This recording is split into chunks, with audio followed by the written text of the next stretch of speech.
You didn't know you didn't press record, right? Did you press record on the back? Yes. Oh, I thought you pressed something on the top. Now we got all on down. You're gonna edit that, right? Of course. Good. Hi everyone, it's Erin Robinson and welcome to the first day of our Clean Eating Challenge group. Today I want to go over what clean eating is and the do's and don'ts of what we're going to be doing for the group. I am pulling this information from the Eat Clean Diet Strip book by Tosca Reno, who also has several other clean eating recipe books and informational books as well. So I'm going to go over the 10 principles of eating clean. And you know, I really could give you recipes and meal plans and tell you what to do and what not to do, all the do's and the don'ts. But I want you to understand the why and the how and how to make this stick lifelong, a lifestyle change. You know, I don't want you to think, oh, she gave me these 10 recipes and that's all I've got now, so that's all I'm gonna ever eat. That's not what this is about. I want you to feel confident in eating clean for you and your family on your own. So let's get started with those 10 principles. Principle number 1, eat more. You're going to want to eat 5 to 6 small meals a day, every 2.5 to 3 hours, and this really boosts your metabolism. Because it's constantly being stimulated, that metabolism is, by eating those smaller meals. But you want to make sure you're eating the right portions, plus the right foods, and that's really, really going to drive your metabolism. Principle number 2, eat breakfast every day and eat it within 1 hour of waking up. A really great one that I hear from a lot of people is oatmeal, plain, unsweetened oatmeal. I have a fellow coach and friend who eats this almost every morning, and sometimes she'll even add wheat germ or flaxseed to it, maybe some berries or even honey, depending on the berries, the sweetest of the berries she's putting in it, or even some raw agave, so you can add things to it as well. Maybe have it with a side of eggs.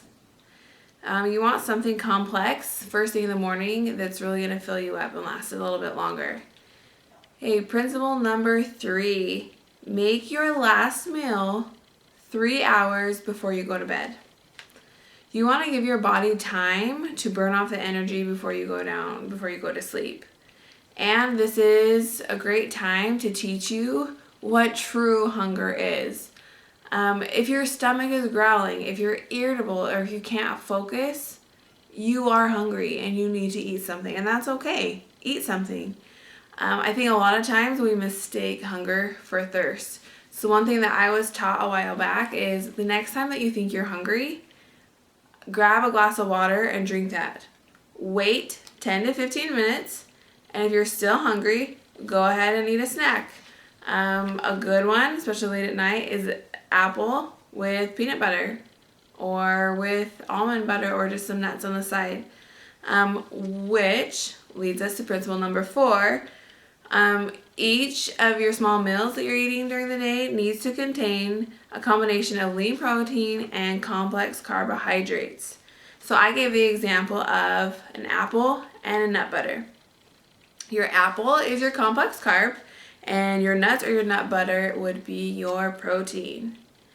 Although the frequency of the meals is very important, what's even more important is what's in those meals. The actual food that you're eating is so much more important. Avoid the simple carbohydrates like your white sugars and your white flours, and go for the more complex carbohydrates. The simple carbohydrates break down easily in your body and cause a huge spike in your blood pressure. So avoid those except for fruits, because fruits are considered a simple carbohydrate. Fruits do help with digestion and are a vital source of the vitamins and minerals that you need every day. So complex carbs take longer to break down. They're high in fiber and provide you with energy and help keep you satisfied between every meal, and they're going to help stabilize your blood sugar levels as well. So speaking of complex carbs, there are 2 kinds of complex carbs. We have your starchy carbs and those carbs that are high in water, like your fruits and vegetables. We want you to focus on those complex carbs that are high in water, so the fruits and the vegetables, and try to only have 2 of the starchy carbs per day. So those starchy carbs are going to be things like sweet potatoes, oats, and brown rice. And actually bananas and carrots, although it's a fruit and vegetable, are considered a starchy carb too. But don't worry, there's a document up in the files tab of the group that lists all these foods and what category they go in. So remember to try to get 5 to 6 complex carbs and protein in every day with those small meals, and only 2 of those complex carbs be the starchy carbs. In the 10-day clean eating nutrition guide, also up in the files tab, you're going to find so many examples of not only like breakfast, lunch, and dinner, but snacks. And that's been really helpful for me when I went shopping today, was to look at that snack list and add some of those things into my, my small meals. Okay, so principle number 5 is eat a sufficient amount of healthy fats each day. Your brain and your body need healthy fats to function properly. And those are going to be your avocados, your nuts, and your seeds. Moving on to principle number 6 is to drink 2 to 3 liters of water each day as well. Water regulates your body temperature, helps protect your joints, and you really can't lose weight without an adequate amount of water every day. Also, drink cold water. You actually increase your metabolic rate when you drink cold water because your body works that much harder to raise the temperature in the water to meet the temperature of your body. I would also recommend drinking 2 cups of water during your meals. I know some people like to drink like a whole cup of water before a meal because it tends to fill them up and they feel like they don't need to eat as much. So it's up to you, but definitely drink water. Okay, principle number 7 is about preparation. Carry a cooler packed with clean foods every day. This is especially important if you are out and about a lot with your kids or if you work outside of the home. It's really important to be prepared and to have those healthy snacks with you. You could use, a really small cooler. I have like a little zipper, like a little bag that I can take when I'm out and about with my kids. That way you're not as tempted to stop somewhere and pick something up that's not going to be healthy. You have those things already with you. And another idea is, let's say you're grilling chicken for something. Well, instead of just grilling 1, why not grill 4 or 5 so you've got them for the week? And same with your vegetables.